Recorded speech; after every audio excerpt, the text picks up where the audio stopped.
On January 31st, 2013, a video was uploaded to the internet that would haunt millions. It was 4 minutes of grainy, unsettling footage from an elevator security camera at the Cecil Hotel in Los Angeles. The video showed a young woman, 21-year-old Canadian student Elisa Lam, behaving erratically. She enters the elevator, presses multiple buttons, and then seems to be hiding, peeking out into the hallway as if someone is there. She steps in and out, her hands moving in strange, unnatural ways. At one point, she stands outside the elevator, talking and gesticulating as if to an unseen person. Then, she walks away, and the elevator doors, which had been malfunctioning the entire time, finally close. This was the last time anyone saw Elisa Lam alive. 2 weeks later, guests at the Cecil Hotel started complaining about low water pressure and a strange taste and color to the water. On the morning of February 19th, a hotel maintenance worker went to the roof to check the hotel's 4 large water tanks. Inside one of them, floating face up and completely unclothed, was the body of Elisa Lam. Her clothes were found at the bottom of the same tank, covered in a sand-like substance. The lid of the tank was closed. Immediately, the questions began to pile up, creating one of the most baffling and disturbing modern mysteries. How did she get into the tank? The tanks were nearly 10 feet tall, and the heavy lid would have been difficult for her to lift and close from the inside. How did she even get to the roof? The rooftop was a restricted area with locked doors and alarms that only hotel staff could bypass. No alarms were triggered that night. And what explains her bizarre behavior in the elevator video? Let's rewind a bit to understand who Elisa Lam was. She was a bright and adventurous young woman from Vancouver, a student at the University of British Columbia. She was on a solo trip across the west coast of the United States, documenting her journey on her blog. Her posts were filled with a mix of excitement, introspection, and a candid honesty about her struggles with bipolar disorder and depression. She was open about her medication and her internal battles, but her writing also showed a deep desire for connection and experience. She wrote, "I am always haunted by the idea that I am wasting my life." She checked into the Cecil Hotel on January 26th, initially in a shared hostel-style room. However, her roommates complained about her odd behavior, and she was moved to a private room on the 5th floor just 2 days later. The Cecil Hotel itself has a dark and storied past, a history that adds another layer of creepiness to this case.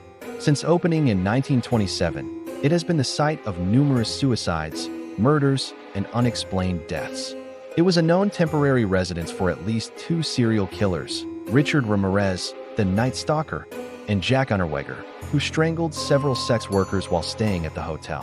For decades, it was a place where people on the margins of society ended up, a place that seemed to attract tragedy. Did the hotel's grim history have anything to do with what happened to Elisa? Some people certainly think so. Now, let's go back to that elevator video. It is the single most compelling and disturbing piece of evidence in the case. When you watch it, it feels like you're witnessing something you shouldn't be. Elisa enters and presses a whole panel of buttons. The door doesn't close. She peeks out into the hallway, then quickly retreats back into the corner of the elevator, as if hiding from someone. Then she cautiously steps out again, looks both ways, and re-enters.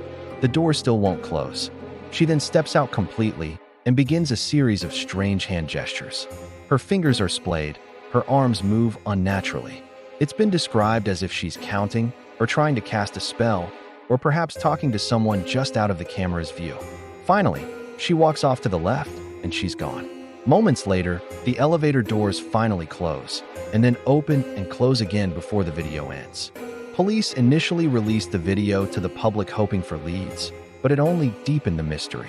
Internet sleuths across the globe became obsessed. They analyzed the footage frame by frame. Some noticed that the timestamp at the bottom is obscured, suggesting potential tampering.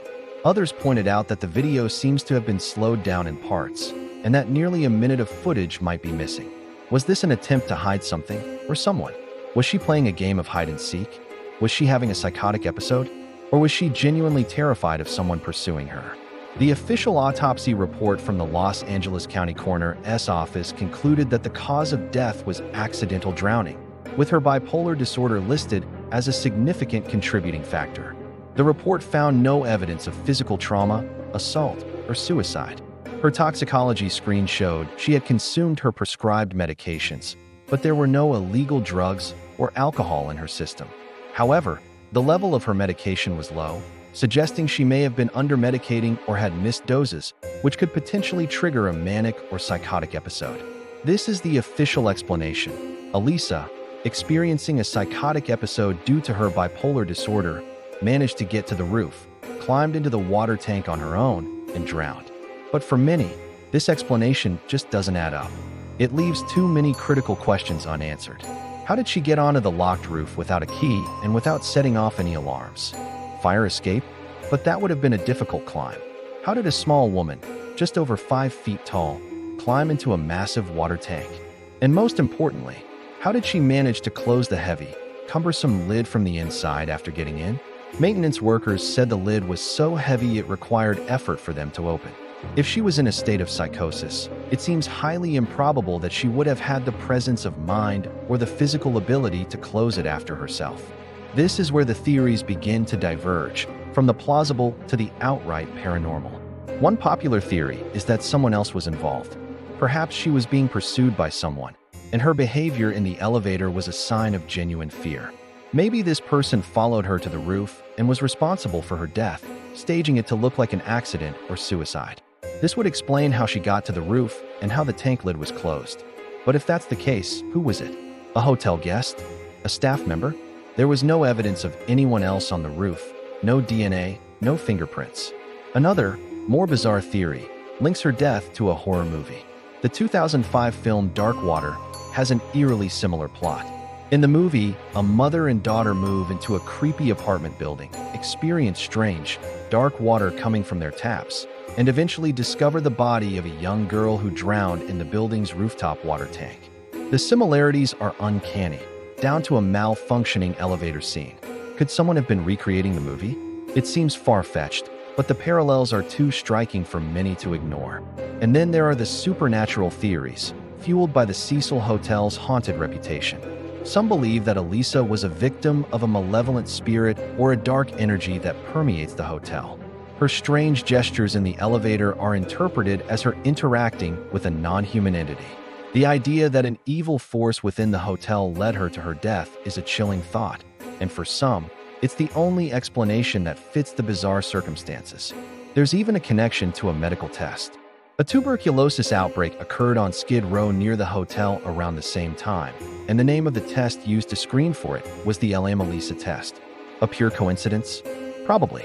But in a case this strange, even the wildest coincidences seem to take on a sinister meaning.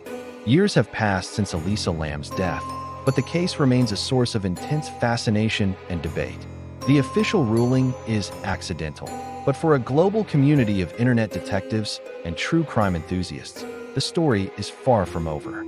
It's a perfect storm of elements: a vulnerable young woman, a hotel with a dark past, a piece of deeply unsettling video evidence, and a series of seemingly impossible circumstances.